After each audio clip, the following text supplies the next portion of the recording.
आज हम लोग एनसीईआरटी 9th ज्योग्राफी यानी कि भूगोल जो 9वीं क्लास में पढ़ना है उसके प्रथम अध्याय भारत आकार और स्थिति के महत्वपूर्ण प्रश्न उत्तर का हम लोग चर्चा करेंगे। तो भारत को समझने से पहले हम लोग थोड़ा सा विश्व के बारे में देख लें कि कहाँ पे भारत है। तो पहला प्रश्न है, विश्व में कुल कितने महाद्वीप या महादेश हैं? तो पता है सबको कि विश्व में जो है वो 7 महाद्वीप या महादेश हैं। कौन कौन हैं? उत्तरी अमेरिका, दक्षिणी America, Europe, Africa, Asia, Australia और अंटार्कटिका। अब ये कहाँ कहाँ हैं उसका हम लोग देख लें। तो ये जो है ये हमारा है उत्तरी अमेरिका, उसके नीचे ये दक्षिणी अमेरिका है, इसमें बहुत सारे देश हैं, कनाडा है, संयुक्त राज्य अमेरिका है, मेक्सिको है। उसी तरह से ये दक्षिणी अमेरिका है, इसमें बहुत सारे देश हैं, ब्राज़ील है, अर्जेंटीना है, ये सब देश हैं। उसी तरह से यूरोप, यहाँ पे यूरोप है, ये अफ्रीका है, ये एशिया, नीचे उसका है ये ऑस्ट्रेलिया, और ये जो है वाइट कलर में सफ़ेद रंग में जो दिख रहा है ये है अंटार्कटिका। यहाँ पे तापमान बहुत कम होता है, यहाँ पे सिर्फ जीव जो है एक पेंगुइन पाया जाता है, और यहाँ जो है कुछ जो है वो वैज्ञानिक स्टेशन जो रिसर्च सेंटर बना हुआ है वो यहाँ पे मिलता है। यहाँ ये जनविहीन है, यहाँ लोग निवास नहीं करते हैं। आगे देखें हम लोग, विश्व में कितने महासागर हैं? तो विश्व में जो महासागर हैं वो 5 हैं। कौन कौन हैं? प्रशांत महासागर, अटलांटिक महासागर, हिंद महासागर, आर्कटिक महासागर और अंटार्कटिक महासागर, जिसको कि दक्षिणी महासागर भी कहा जाता है।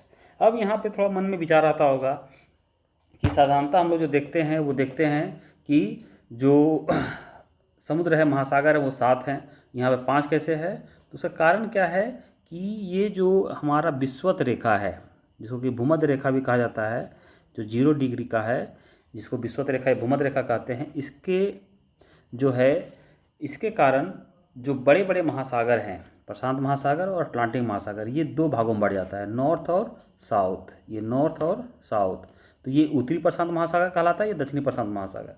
उसी तरह से उत्तरी अटलांटिक महासागर, ये दक्षिणी अटलांटिक महासागर कहलाता है। इस प्रकार से संख्या टोटल 7 हो जाता है, लेकिन वास्तव में जो संख्या है वो हमारा 5 ही है। नेक्स्ट है, भारत किस महादेश में स्थित है? तो हम देख चुके हैं, भारत एशिया महादेश में स्थित है। अगला क्वेश्चन, भारत का कुल क्षेत्रफल कितना है? तो भारत का क्षेत्रफल जो है वो 32 लाख जो है .8, अगर पूरा देखें तो 32,87,263 वर्ग किलोमीटर का है। अगला क्वेश्चन है, भारत विश्व के कुल क्षेत्रफल का कितने प्रतिशत भाग में फैला हुआ है? तो 2.4% भाग में फैला हुआ है। अगला क्वेश्चन है, क्षेत्रफल के दृष्टिकोण से भारत का स्थान विश्व में कौन सा है? भारत का स्थान यानी कि क्षेत्रफल में देखा जाए तो विश्व में कौन सा है? तो भारत का स्थान जो है विश्व में वह 7वें स्थान पे भारत आता है, यानी कि भारत से जो बड़े देश की संख्या है वो है 6। इसको देखें हम लोग कौन कौन है, तो वह है रूस, कनाडा, संयुक्त राज्य अमेरिका, चीन, ब्राज़ील और ऑस्ट्रेलिया। ये जो 6 देश हैं ये भारत से बड़े हैं। इसको मैप में देखें। मैप भूगोल के लिए एक अनिवार्य अंग है। मैप के थ्रू याद रखना बहुत ही आसान हो जाता है। मैप में देखें हम लोग तो यहाँ पे है ये रूस जो कि नंबर 1 पर है, सबसे बड़ा है। उसके बाद इधर आ जाए तो ये कनाडा है, उसके नीचे संयुक्त राज्य अमेरिका है, फिर चीन है, फिर यहाँ ब्राज़ील है, ये हमारा ऑस्ट्रेलिया है, उसके बाद भारत आता है। अगर 8वें नंबर पर देखें हम लोग तो 8वें नंबर पर आ जाता है अर्जेंटीना, और 9वें नंबर पर कजाकिस्तान, और 10वें नंबर पर अल्जीरिया है। ठीक है, तो हम लोग सिर्फ 6 तक याद रखें, 7वां भारत याद रखें और मैप को ध्यान में रखें तो याद रखना आसान होगा। नेक्स्ट क्वेश्चन है, भारत का अक्षांशीय विस्तार बताएं। तो भारत का जो अक्षांश का विस्तार है वो 8 डिग्री 4 मिनट उत्तरी अक्षांश से 37 डिग्री 6 मिनट उत्तरी अक्षांश तक है। अक्षांश के बारे में चर्चा क्लास में किया हुआ है, आप लोग उसका वीडियो देख सकते हैं। अगर भारत का सबसे दक्षिणी अक्षांश की बात करें तो 8 डिग्री 4 मिनट उत्तरी अक्षांश है। ध्यान रखना है कि यहाँ पर सिर्फ मुख्य भूमि का दिखाया जा रहा है। अगर हम लोग अंडमान निकोबार में जाए तो वो अक्षांश और नीचे आ जाता है, लेकिन मुख्य भूमि जो है भारत का वो 8 डिग्री 4 मिनट उत्तरी अक्षांश से शुरू होता है। नेक्स्ट है भारत का सबसे उत्तरी अक्षांश, तो 37 डिग्री 6 मिनट तक भारत का जो है उत्तरी अक्षांश सबसे लास्ट अक्षांश है। देशांतर की बात करें तो भारत का देशांतरीय विस्तार जो है वो 68 डिग्री 7 मिनट पूर्वी देशांतर से 37 डिग्री 25 मिनट पूर्वी देशांतर तक भारत फैला हुआ है। इसका सबसे पूर्वी देशांतर 97 डिग्री 25 मिनट पूर्वी देशांतर है, और सबसे पश्चिमी देशांतर जो है वो 68 डिग्री 7 मिनट पूर्वी देशांतर है। ध्यान रखना है कि भारत जो है वो अक्षांश के रूप में उत्तरी अक्षांश होगा, क्योंकि भारत जो है उत्तरी गोलार्ध में स्थित है, और देशांतर के रूप में भारत पूर्वी गोलार्ध में स्थित है। ये इसलिए भारत का जितने भी देशांतर होंगे वो सब पूर्वी देशांतर होंगे। अगर मैप में देखें हम एक बार, तो यहाँ देख लें 8 डिग्री 4 मिनट उत्तरी अक्षांश से 37 डिग्री 6 मिनट उत्तरी अक्षांश तक, और देशांतर की बात करें तो 68 डिग्री 7 मिनट जो है ये पूर्वी देशांतर से 97 डिग्री 25 मिनट ये पूर्वी देशांतर तक भारत फैला हुआ है। अब अगले क्वेश्चन को ध्यान दें कि कर्क रेखा, ये बहुत ही इंपॉर्टेंट क्वेश्चन है, एग्जाम में अक्सर ये आता है क्वेश्चन कि कर्क रेखा इनमें से कौन सा राज्य गुजरी है या कुछ नहीं गुजरी है। तो कम से कम गुजरी याद रखें, तो जो नहीं है इसका मतलब नहीं गुजरी है। तो कर्क रेखा किन किन राज्यों से होकर गुजरती है, तो ये 8 राज्यों से होकर कर्क रेखा गुजरती है। गुजरात, राजस्थान, मध्य प्रदेश, छत्तीसगढ़, झारखंड, पश्चिम बंगाल, त्रिपुरा और मिजोरम। इसको मैप में देखें हम तो इधर पश्चिम से शुरू करते हैं, ये हमारा गुजरात है, फिर राजस्थान, फिर मध्य प्रदेश, फिर ये छत्तीसगढ़ है, झारखंड, फिर पश्चिम बंगाल और ये त्रिपुरा और मिजोरम है। ये 8 राज्य हैं। ये मैप के थ्रू याद रखें, याद रखना बहुत ही आसान होगा। नेक्स्ट है भारत का मानक देशांतर, जिसको कि यमयोत्तर भी कहा जाता है देशांतर को, ये कितने डिग्री का है। यानी भारत का जो मानक देशांतर है जिससे भारत के समय का निर्धारण होता है वो कितने डिग्री का है, तो वो है 82.5 डिग्री, जिसको कहते हैं हम लोग 82 डिग्री 30 मिनट पूर्वी देशांतर। ठीक है। अब ग्रीनविच समय जो 0 डिग्री है, ग्रीनविच समय भारतीय समय में कितने घंटे का अंतर होता है, तो 5.5 घंटे का अंतर होता है उसमें। नेक्स्ट है भारत का मानक देशांतर किस स्थान से होकर गुजरी है, तो जो बुक में दिया हुआ है उस हिसाब से उत्तर प्रदेश के मिर्ज़ापुर या इलाहाबाद के नैनी। लेकिन अगर हम राज्यों की बात करें तो 5 राज्यों से होकर भारत का मानक देशांतर गुजरती है। वो है उत्तर प्रदेश, मध्य प्रदेश, छत्तीसगढ़, उड़ीसा और आंध्र प्रदेश। अगर मैप में देखें हम तो ये भारत का मानक देशांतर है 82.5 डिग्री का। ये देखिए यहाँ उत्तर प्रदेश से गुजर रहा है, फिर मध्य प्रदेश से, ये छत्तीसगढ़, ये उड़ीसा और ये नीचे आंध्र प्रदेश। ये 5 राज्यों से होकर गुजरती है ये।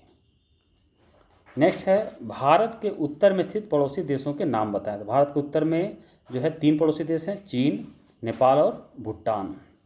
ये भारत के उत्तर में देखें हम लोग, यहाँ पे चीन है, ये नेपाल है और ये भूटान है। अगर हम राज्यों की बात करें तो चीन से सटे राज्य कौन कौन से हैं, तो ये लद्दाख है, ये हमारा हिमाचल प्रदेश है, उसके बाद ये उत्तराखंड है, फिर यहाँ पे तो नेपाल आ जाता है, तो यहाँ पे ये सिक्किम है और अरुणाचल प्रदेश है। यानी लद्दाख, हिमाचल प्रदेश, उत्तराखंड, सिक्किम और अरुणाचल प्रदेश से चीन की सीमा सटती है। नेपाल की सीमा देखें तो ये नेपाल की सीमा में ये उत्तराखंड, फिर उत्तर प्रदेश, ये बिहार है, ये पश्चिम बंगाल, ये सिक्किम। उत्तराखंड, उत्तर प्रदेश, बिहार, पश्चिम बंगाल और सिक्किम से ये नेपाल सटते हैं। नेक्स्ट क्वेश्चन देखें, भारत के उत्तर पश्चिम में स्थित पड़ोसी देश के नाम। तो उत्तर पश्चिम में पाकिस्तान और अफगानिस्तान है। पाकिस्तान में देखें हम कौन कौन राज्य सटते हैं, तो गुजरात, राजस्थान, पंजाब, जम्मू कश्मीर और लद्दाख। मैप में देखें हम लोग, ये रहा गुजरात, राजस्थान, पंजाब, जम्मू कश्मीर और लद्दाख, ये जो है पाकिस्तान से सटती है। नेक्स्ट देखें, भारत के उत्तर पूर्व में स्थित पड़ोसी देश के नाम बताएं। तो उत्तर पूर्व में 2 पड़ोसी देश हैं, बांग्लादेश और म्यांमार। मैप में देखें, ये रहा बांग्लादेश और ये म्यांमार। ठीक है। बांग्लादेश के राज्यों का नाम देखें तो ये पश्चिम बंगाल, असम, मेघालय, त्रिपुरा और मिजोरम, इससे सटता है बांग्लादेश। म्यांमार में देखें तो मिजोरम, मणिपुर, नागालैंड और अरुणाचल प्रदेश, इससे सटता है ये म्यांमार। ध्यान रखना है कि म्यांमार ये जो है बांग्लादेश से सटता है। यहाँ पे त्रिपुरा से म्यांमार नहीं सटता है, क्योंकि ऑप्शन में जनरली त्रिपुरा रहता है, तो ध्यान रखना है कि त्रिपुरा से जो है म्यांमार नहीं सटता है। नेक्स्ट है भारत के दक्षिण में स्थित द्वीपीय पड़ोसी देश कौन से हैं। तो 2 द्वीपीय पड़ोसी देश भारत के दक्षिण में हैं, श्रीलंका और मालदीव। अब है भारत और पाकिस्तान की सीमा रेखा को किस नाम से जाना जाता है, तो उसे कहते हैं रेड क्लिफ रेखा। इसे रेड क्लिफ महोदय ने बनाया था, इसलिए इसका नाम उसके नाम से ही है। नेक्स्ट है भारत और चीन की सीमा रेखा को किस नाम से जाना जाता है, तो मैकमोहन रेखा को भारत चीन की सीमा रेखा के नाम से जाता है। अगला है भारत और श्रीलंका को कौन अलग करता है, तो उसको पाक जल संधि एवं मन्नार की खाड़ी जो है वो भारत और श्रीलंका को अलग करती है। अगला क्वेश्चन है, भारत का सबसे दक्षिणतम बिंदु कौन सा है? तो उसको बोलते हैं इंदिरा पॉइंट। इंदिरा गांधी के नाम पर रखा गया था इसे। इसको पिगमिलियन पॉइंट भी कहा जाता है। अगला है, भारत का सबसे उत्तरी बिंदु कौन सा है? तो इंदिरा कॉल। दोनों इंदिरा के नाम से ही है। दक्षिण में इंदिरा पॉइंट है और उत्तर में इंदिरा कॉल है।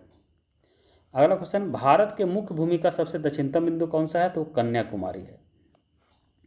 नेक्स्ट, अरब सागर में कौन सा द्वीप स्थित है? तो अरब सागर में है लक्षद्वीप। और बंगाल खाड़ी में कौन सा है? तो अंडमान निकोबार द्वीप समूह बंगाल की खाड़ी में है। अब आगे भारत के प्रमुख राज्य और उसकी राजधानी का नाम दिया हुआ है। सभी स्टूडेंट इसको अच्छी तरीके से याद कर लेंगे। जैसे उत्तर प्रदेश का लखनऊ, पंजाब का चंडीगढ़, ठीक है। इसी तरह से सारे राज्य का नाम अच्छी तरह से याद कर। तेलंगाना का हैदराबाद, ठीक है, अभी जो अलग हुआ है तेलंगाना, ठीक है। उससे पहले आंध्र प्रदेश था, तो आंध्र प्रदेश का कहाँ है? वो है अमरावती, ठीक है। तो इस तरह से यहाँ देखें हम लोग आंध्र प्रदेश का अमरावती। इसी सारे राज्य की राजधानी का नाम अच्छी तरह से याद कर लेना है। अब केंद्र शासित प्रदेश देखें तो भारत में 8 केंद्र शासित प्रदेश हैं। पहले भी 8 थे और अभी भी 8 ही है। क्यों, कैसे समझ लें। अंडमान निकोबार एक है जिसका राजधानी है पोर्ट ब्लेयर। चंडीगढ़, इसका राजधानी चंडीगढ़ ही है। अब यहाँ ध्यान दें, दादर और नगर हवेली और दमन द्वीप, ये 2 अलग अलग थे पहले। अब दोनों को क्या किया गया? 2000 में 26 जनवरी सन 2020 को इसको मिला दिया गया। अब ये दोनों मिलके एक ही बन गए और इसका जो कैपिटल है वो हो गया दमन। लक्षद्वीप का कवरत्ती, दिल्ली का न्यू दिल्ली, पांडिचेरी का पांडिचेरी। अब यहाँ पे 2 बन गए नए, जम्मू कश्मीर जिसका जम्मू और लद्दाख का लेह। ये 31 अक्टूबर 2019 से ये एक केंद्र शासित प्रदेश के रूप में बन गए हैं। इस प्रकार से ये चैप्टर समाप्त हुआ। सभी लोग, ये बहुत ही महत्वपूर्ण प्रश्न है, इसको अच्छी तरीके से याद कर लेंगे। धन्यवाद।